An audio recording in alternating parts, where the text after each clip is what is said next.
అందరికీ నమస్తే అండి.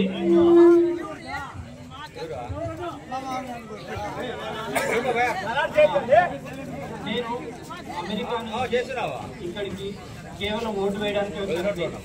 ఎందుకంటే మన రాష్ట్రంలో జరుగుతున్న అరాచక పరిస్థితుల్ని అవన్నీ చూసి మనకు రైతులకి డ్రిప్ సబ్సిడీ ఎత్తేసారు.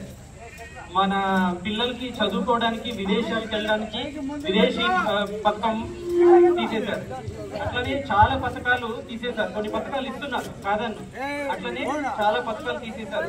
ఏదన్నా ఎదురు మాట్లాడడానికి లేదు.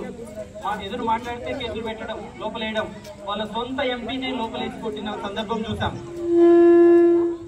ఇలాంటి అరాజకాల మధ్యలో మనం ఇప్పుడు తెలుగుదేశాన్ని గెలిపించుకోవాల్సిన అవసరం ఎంతైనా ఉంది.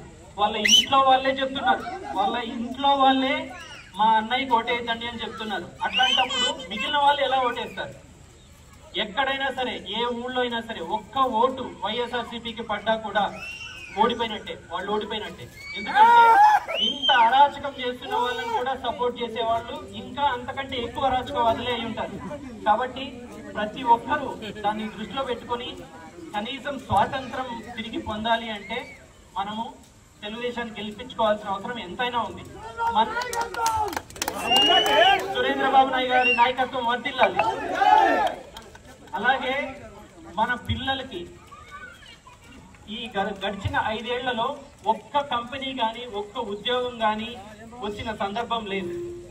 అదే చంద్రబాబు గారు ఉంటే ఏదో కంపెనీ ఎవరినో పట్టుకొని, ఎవరో కాళ్ళు పట్టుకొని ఆడు తిరిగి ఈడు తిరిగి కంపెనీలు తీసుకొచ్చేవాడు. అట్లా మన పిల్లలకి ఉపాధి దొరుకుతుంది. అవునా కదా? సో కాబట్టి ఈ వైఎస్ఆర్సీపీ గవర్నమెంట్ ఉంటే మన పిల్లల భవిష్యత్తు ఉండదు, మన భవిష్యత్తు ఉండదు. కాబట్టి తెలుగుదేశం గవర్నమెంట్ ని తెచ్చుకోవాల్సిన పరిస్థితి ఖచ్చితంగా ఉంది ఈసారి. కాబట్టి మనందరం సంఘటితంగా ఉండి అమ్మిలేని సురేంద్రబాబు గారిని గెలిపించాలి ఈసారి.